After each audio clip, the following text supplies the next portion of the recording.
Mag-unbox tayo mga master. Okay, mayroon tayo ditong bagong bili na MPPT charge controller. So first time natin itong bumili.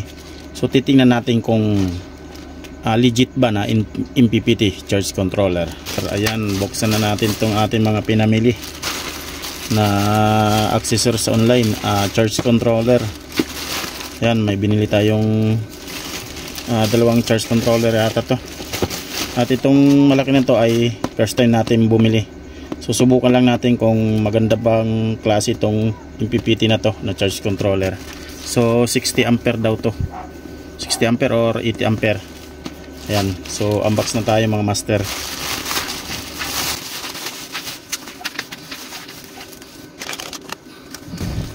Ayan,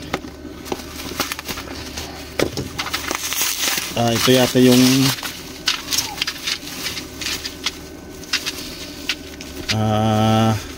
terminal block. Ito yun. So gagamitin ko ito para sa connection ng BMS at saka active balancer. Pang 8S. Ayan, pang 24 volts. Tama, ito nga yung terminal block mga master.